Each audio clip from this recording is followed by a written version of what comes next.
Federalist Papers 72, Part 2. The screen will be dark, so I'm just going to read this. The administration of government, in its largest sense, comprehends all the operations of the body politic, whether legislative, executive, or judiciary.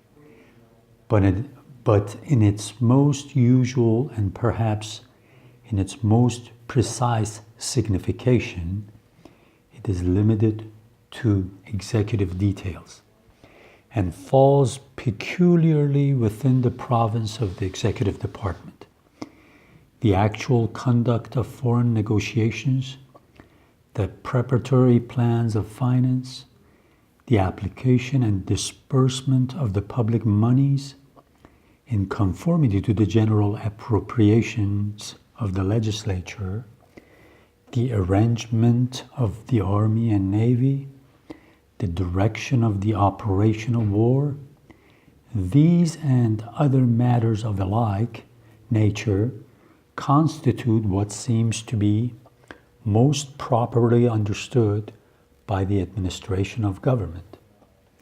The persons, therefore, to whose immediate management these different matters are committed ought to be considered as the assistants or deputies of the chief magistrate. And on this account, they ought to derive their offices from his appointment, at least from his nomination, and ought to be subject to his superintendence. This view of the subject will at once suggest to us the intimate connection between the duration of the executive magistrate in office and the stability of the system of administration. To reverse and undo what has been done by a predecessor is very often considered by a successor as the best proof he can give of his own capacity and desert.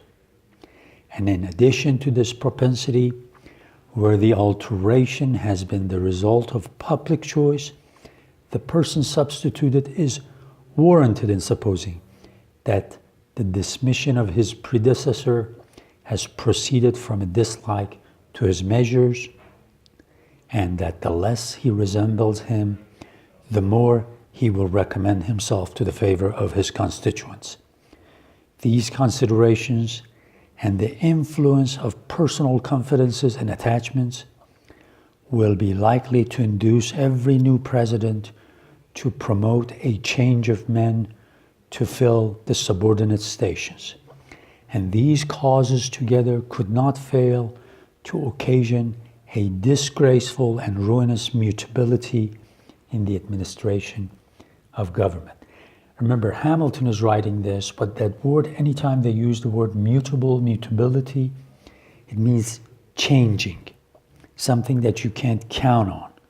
So he starts the first paragraph of this paper by saying that it is obvious that usually when you change administrations, when you elect a new president, that he is going to change his cabinet members, a lot of people that he wants to assign to do different things. So there will be a lot of change taking place in the administration of government. And when you change the president and this happens, one way that you can do it without damaging the whole system is not to have a president go up for election every 1 year. So he says, we talked about this in Federalist 71. Now here, because this happens every time, because all the cabinet members and a lot of people that will work for the new administration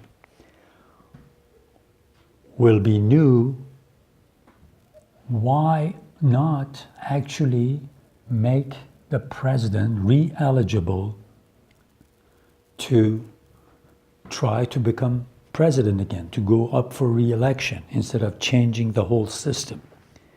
So in this paper, he's going to be talking about the provision in the Constitution that allows the president to run again for office, especially if he does a good job and people are happy with him.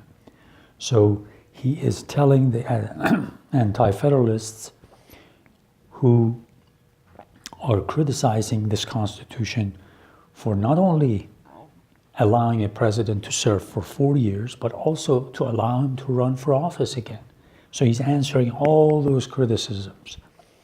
And as we talked in part 1 of this Federalist, we said that he points out to 5 major, what he calls pernicious effects of a system which won't allow the president to run for office for a second time.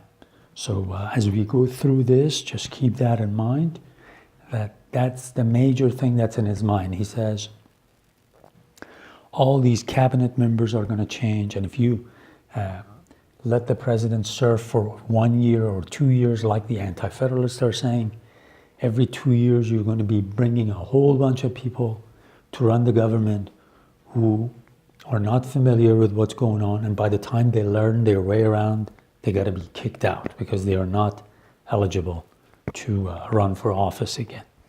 So the second paragraph reads, with a positive duration of considerable extent, I connect the circumstance of re-eligibility.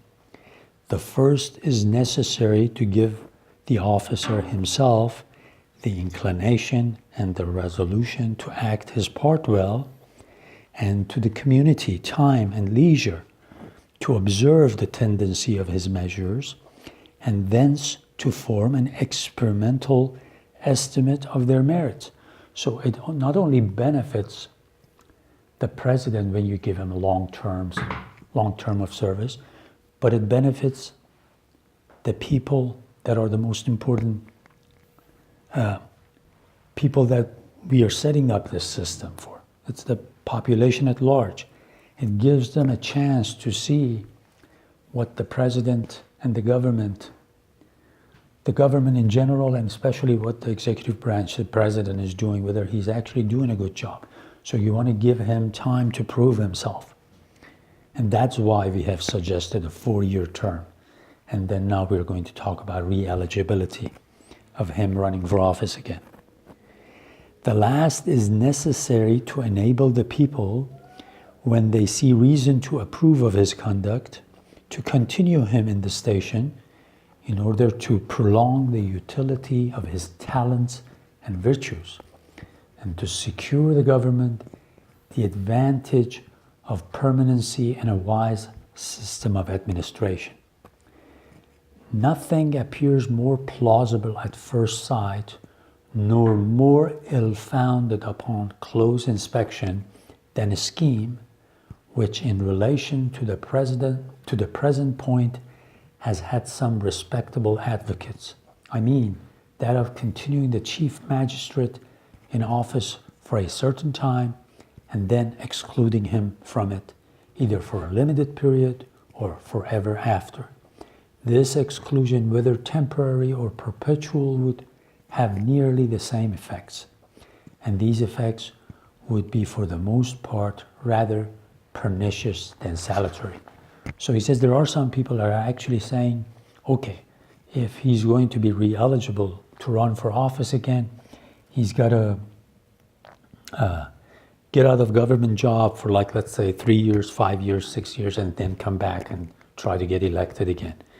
And Hamilton says this is crazy too, because if he's doing a good job, why take him out and then put him back in? One of the reasons that he thinks this is bad, because in the Continental Congress, or under the Articles of Confederation, when some of these delegates would go from their states to the Continental Congress, they would only, to the Congress under the Articles of Confederation, they could only serve like 3 consecutive 1-year terms. Then they would have to go back home. This was true with some of the states. Some of the states wanted their delegates to only be there for like 3 1-year terms. And imagine you've got somebody that's just getting the hang of things, getting better, and they have to pack their bags and go back, and you're going to send somebody who's not familiar with what's going on to start all over again. So we'll stop here, and in the next video I will continue with Federalist 72.